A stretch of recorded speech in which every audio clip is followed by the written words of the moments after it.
Bonsoir à tous. Deux responsables d'importants groupes bancaires ont été reçus ce mardi par le chef de l'État. Alassane Ouattara a échangé avec le président du groupe français BNP Paribas. Le président de la République a ensuite reçu le président du groupe Banque Centrale Populaire du Maroc. En ligne de mire, les réformes et la stabilité économique en Côte d'Ivoire.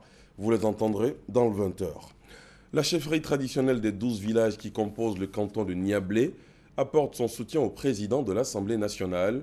Soutien qui intervient suite à la récente affaire de mandat d'amener délivrée à Paris par une juge française à l'encontre de Guillaume Soro. Le soutien des chefs a été exprimé ce mardi à la rotonde de l'hémicycle, vous le voyez sur ces images, au cours d'une rencontre entre le chef du Parlement et une forte délégation venue du canton Niablé. Deux documents importants ont été présentés ce lundi. L'un, le répertoire central, et l'autre, la base de données numérique de naturalisation intervenue en Côte d'Ivoire. Ce sont les instruments qui prennent en compte les décrets de naturalisation pris en 1962 et le 30 octobre 2015. Ils visent à prévenir l'apatridie. La cérémonie s'est déroulée à la salle de conférence du cabinet du garde des Sceaux à Abidjan. Vous aurez plus de détails dans la grande édition. Le ministère des Ressources animales et halieutiques annonce l'approvisionnement du marché ivoirien en volaille pour les fêtes de fin d'année. Le ministre Kobenan Kouaksi Adjoumani s'est lui-même rendu hier dans quelques marchés du district d'Abidjan. Il donne l'assurance selon laquelle plus de 22 millions de volailles sont disponibles pour les populations en ces périodes de fêtes. Reportage. La volaille est beaucoup prisée, surtout en période de fête. Pour s'assurer de la disponibilité du marché en volaille pour les fêtes de fin d'année, le ministre des Ressources animales et halieutiques a effectué une visite dans quelques marchés du district d'Abidjan.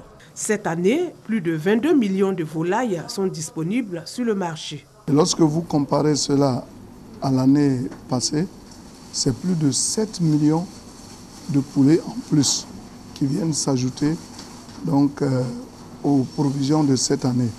Les poules sont à 3 500 comme d'habitude.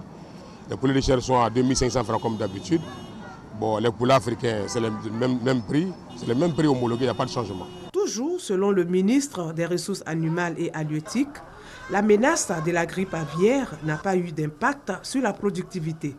C'est vrai qu'il y a eu des foyers de grippe aviaire, mais nos services ont tellement été efficaces qu'ils ont pu juguler la situation, la chose, et ça fait qu'aujourd'hui, là, on peut consommer le poulet sans crainte de tomber malade.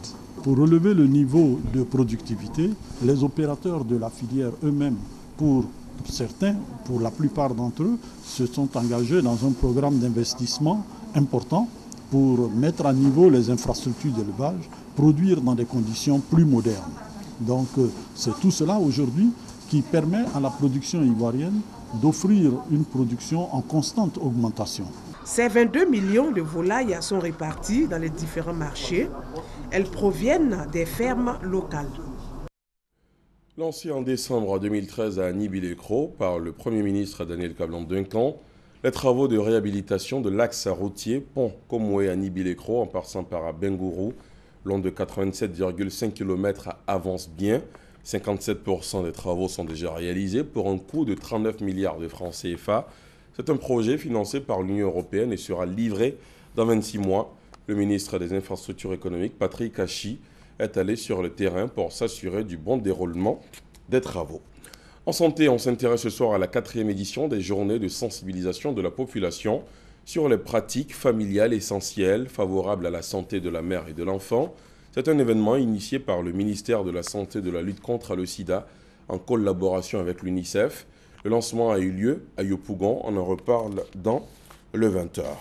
À l'étranger, la présidence de la République tunisienne a annoncé aujourd'hui la prolongation pour 2 mois de l'état d'urgence réinstauré dans tout le pays après l'attentat suicide du 24 novembre contre un bus de la sécurité présidentielle ayant tué 12 personnes. Au Soudan, depuis la signature d'un accord de paix fin août, le camp du président Salva Kiir et celui du chef rebelle Riek Machar viennent de se rencontrer aujourd'hui dans la capitale Juba. Ils entament une discussion en vue de la formation d'un gouvernement de transition et d'union nationale. Cette première rencontre vise à mettre en application l'accord de paix selon la médiation est-africaine. La délégation rebelle est arrivée hier à Juba sans son chef, Riek Machar. Le protocole de l'ancien vice-président Machar avait indiqué que ce dernier se rendra dans la capitale dès que les conditions sécuritaires seront réunies. C'est la fin de ce Flash Info. Merci de l'avoir suivi. Prochain rendez-vous avec l'information à 20h. À tout à l'heure.